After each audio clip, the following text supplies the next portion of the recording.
नमस्कार CSK news में आप सभी दोस्तों का एक बार फिर से बहुत बहुत स्वागत है। दोस्तों आज हो गया है 9 सितंबर, जो फटाफट ब्रेकिंग न्यूज़ निकल के आ रही है कि करके जानेंगे। दरअसल दोस्तों प्योंगयांग में इलाके में कब्जे के बाद भारतीय सैनिक पूरी तरीके से आक्रामक है, जो कि चीन के सैनिकों को नागवार गुजर रहा है। यही कारण है कि एक बार फिर से आपको बता दें कि कल 2 दिन से पिछले रुक रुक कर फायरिंग हो रही है। इंडियन आर्मी के उकसाने को लेकर भारतीय जवानों ने जब फायरिंग की उसके बाद से चीन बौखलाए हुए हैं। इसके साथ ही आपको बता दें कि पीएलए के 40 से 45 जवान कल रुक रुक कर सीमा पर फायरिंग कर रहे हैं और भारतीय सेनाओं को उकसा रहे हैं। इसके साथ ही हथियारों के साथ भी चीन आ चुके हैं। इसके बारे में आपको विस्तार से बताएंगे।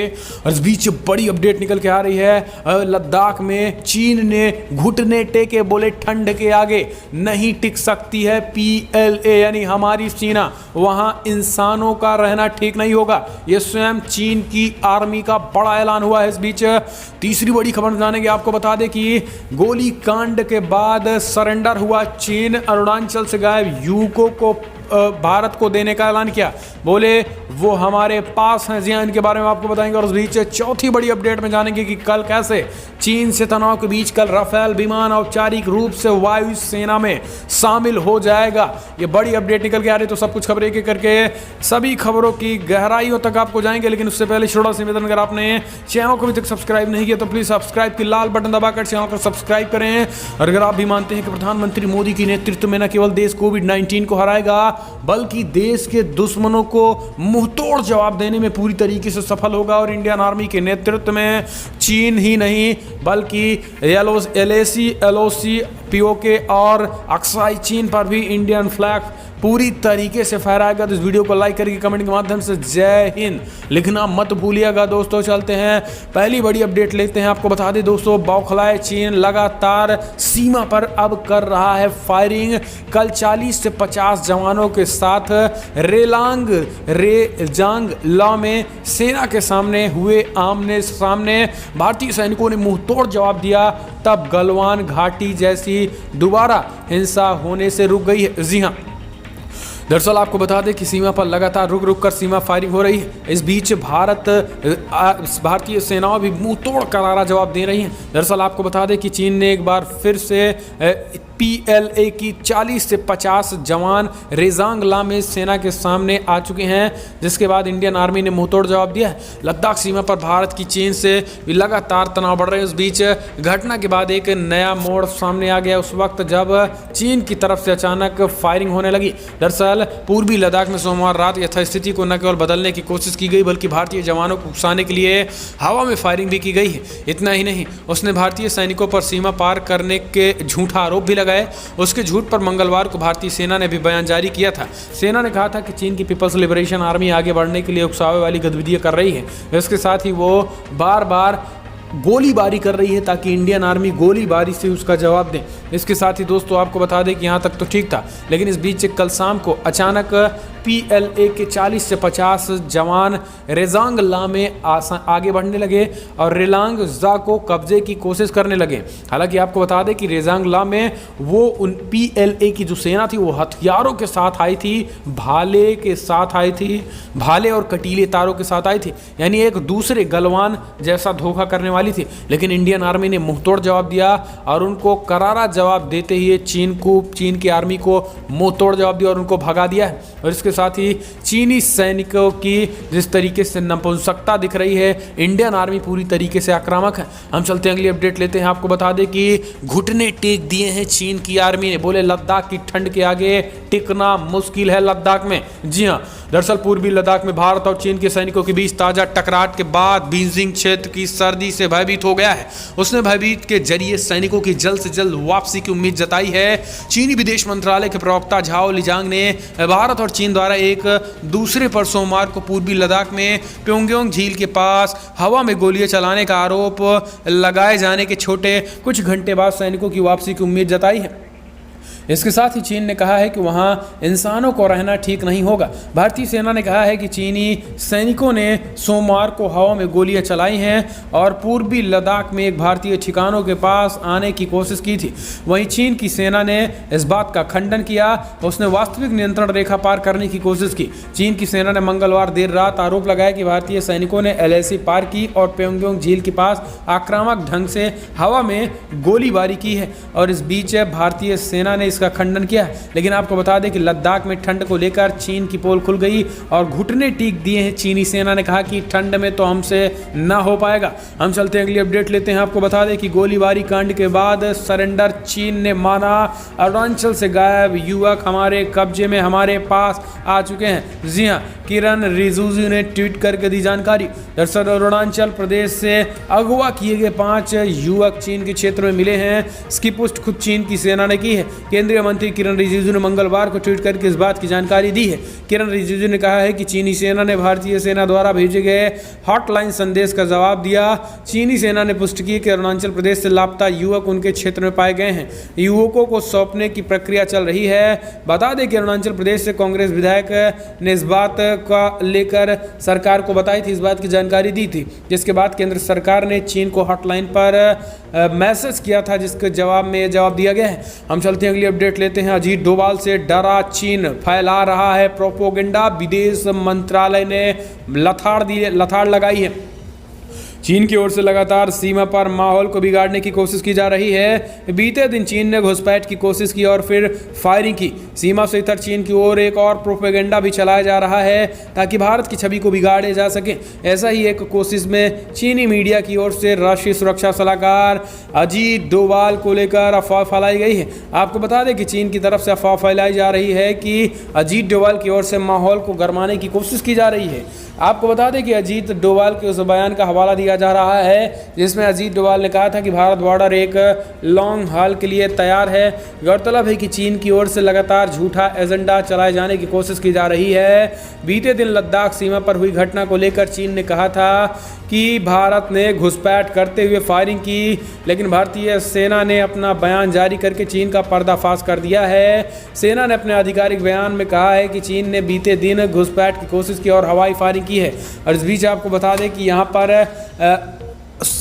अजीत डोभाल से इतना डरा, लेकिन विदेश मंत्रालय ने करारा जवाब दिया है। हम चलते हैं अगली अपडेट लेते हैं। चीन से तनाव के बीच कल राफेल विमान औपचारिक रूप से वायुसेना में होंगे शामिल। भारतीय वायुसेना में 5 राफेल लड़ाकू विमानों को गुरुवार को अंबाला वायुसैनिक अड्डे पर औपचारिक रूप से शामिल किया जाएगा। इस दौरान आयोजित होने वाले समारोह में रक्षा मंत्री राजनाथ सिंह, उनकी फ्रांसीसी समकक्ष फ्लोरेंस पार्ली और भारत के शीर्ष सैन्य अधिकारी मौजूद रहेंगे। अधिकारियों ने यह जानकारी दी है। उन्होंने कहा है कि समारोह के बाद पार्ली और सिंह दोनों के बीच द्विपक्षीय रक्षा संबंध और सुरक्षा सहयोग को मजबूती देने के लिए अंबाला में चर्चा करेंगे। अधिकारियों ने कहा है कि फ्रांसीसी रक्षा मंत्री ने गुरुवार को सुबह यहां पहुंचने का कार्यक्रम है और उन्होंने दोपहर बाद यहां से रवाना हो जाएंगे। भारत और फ्रांस के बीच 36 लड़ाकू विमानों की खरीद के लिए 60,000 करोड़ रुपए की लागत के तहत हुआ था। हम चलते हैं अगली अपडेट लेते हैं। आपको बता दें बिग ब्रेकिंग निकल के आ रही है, जहां पर रूस चाहता है कि भारत में तैयार हो कोरोना वैक्सीन। नीति आयोग ने कहा खास दोष का ये प्रस्ताव भारत के लिए है अहम। दरअसल नीति आयोग के सदस्य डॉक्टर पीके पॉल ने यह जानकारी दी है। भारत सरकार रूस में विकसित की गई कोरोना वैक्सीन को लेकर आशान्वित है। उन्होंने कहा यह भी बताया है कि रूस ने इस वैक्सीन को लेकर भारत की सरकार से संपर्क किया है। 2 स्तर पर इसमें मदद की मांग की गई है। रूस की ओर से ये मांग की गई है कि भारत की दवा कंपनियों के नेटवर्क के जरिए इस वैक्सीन का निर्माण किया जा सके। इसके साथ ही रूस की ओर से ये भी मांग की गई है कि इस तकनीकी के तीसरे चरण के अध्ययन भारत में किए जाएं। नीति आयोग के सदस्य डॉक्टर पॉल ने इस संदर्भ में कहा है कि रूस में विकसित की गई वैक्सीन के बारे में देश में विचार किया जा रहा है। रूस की ओर से इशारा करते हुए नीति आयोग के सदस्य डॉक्टर पॉल ने भी कहा है कि जल्द से जल्द खास दोस्त के इस प्रस्ताव पर हम मुहर लगाएंगे और भारत में ही कोविड-19 वैक्सीन बनाएंगे। हम चलते हैं अगली अपडेट लेते हैं। पबजी खेलने वालों के लिए खुशखबरी, चीन से कंपनी ने ऐसे तोड़ा नाता, हो सकती है वापसी। दुनिया भर में लोकप्रिय मोबाइल गेमिंग ऐप पबजी को बनाने वाली कंपनी पबजी कॉरपोरेशन ने भारत में बैन होने का बाद बड़ा कदम उठाया है।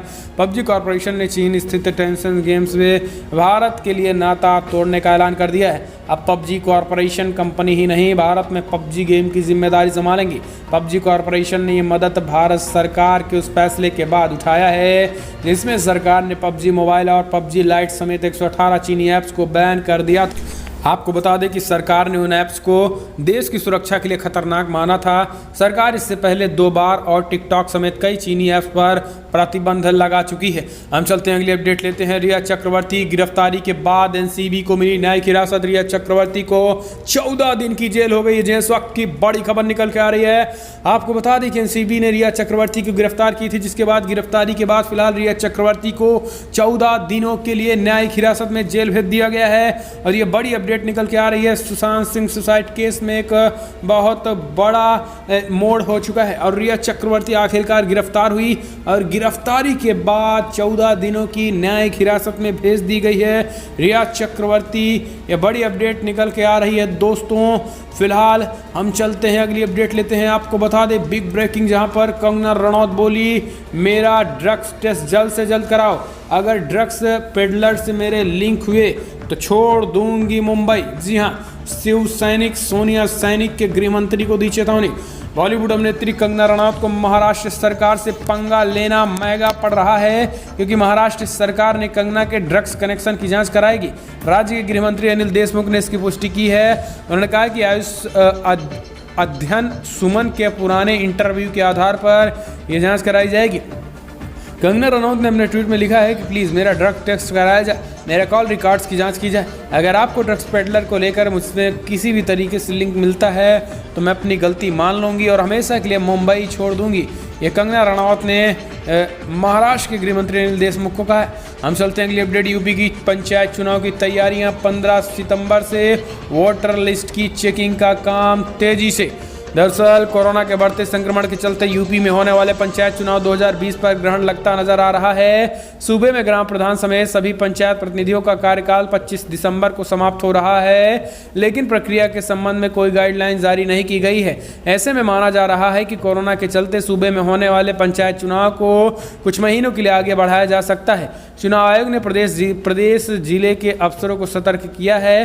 पंचायत चुनाव को लेकर प्रारंभिक तैयारियां शुरू कर दी गई हैं। सूबे के जिन जिलों में कोरोना की स्थिति बेहतर नजर आ रही है वहां पर 15 सितंबर से मतदाता सूची बनाने का काम शुरू हो जाएगा।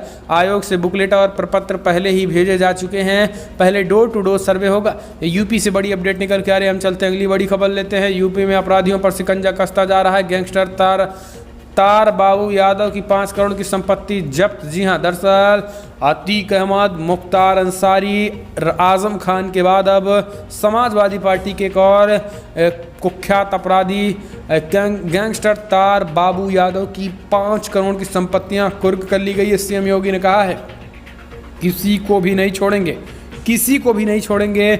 जो अवैध तरीके से रुपए कमाए हैं उनकी सारी की सारी संपत्तियां जब्त होंगी। सीएम योगी ने स्पष्ट तरीके से ये ऐलान कर दिया है। हम चलते हैं अगली अपडेट लेते हैं। आपको बता दें कि प्राइवेट स्कूलों पर कोर्ट का बड़ा फैसला, पेरेंट्स को चुकानी होंगी 70% फीस। दरअसल आपको बता दें कि प्राइवेट स्कूलों के खिलाफ पुलिस को लेकर राजस्थान हाई कोर्ट में दायर की गई याचिका पर अंतरिम आदेश देते हुए कोर्ट ने सोमवार को कहा है कि छात्रों को ऑनलाइन क्लासेस लेने की इजाज़त दी जाए और सिर्फ 70% की फीस की ही मांग की जाए। 7 जुलाई को राज्य सरकार ने अपने आदेश में कहा था कि गैर सरकारी स्कूल में पढ़ रहे बच्चों की फीस और सभी बकाया राशि व एडवांस फीस को 3 महीने के लिए टाल दिया जाए। इस दौरान किसी छात्र का नाम भी फीस न दे पाने की वजह से नहीं काटा जाना चाहिए, इस तरीके से सरकार ने कहा था, जिसके बाद कई संस्थाएं कोर्ट पहुंची। हालांकि कोर्ट से भी 70% में 70% ही उनको पैसे लेने की कहा गया है। तो दोस्तों अगर आप कोटा में पढ़ने वाले हैं तो मैं 70% ही फीस आपकी लगेगी। हम चलते हैं अगली अपडेट लेते हैं। दोस्तों आपको बता दें बिग ब्रेकिंग, जहां पर देश भर में कोविड-19 की एक नज़र डाल लेते हैं। देश भर में 43,38,000 के आंकड़े पार कर गए हैं। मृतकों की संख्या की बात करें तो 73,000 के आंकड़े पार कर गए हैं। स्वस्थ होने वालों का आंकड़ा 33,77,000 करीब हो चुका है, जबकि एक्टिव केसेज 8,86,000 करीब वर्तमान में एक्टिव केसेज हैं देश में कोविड-19 के आंकड़े हैं।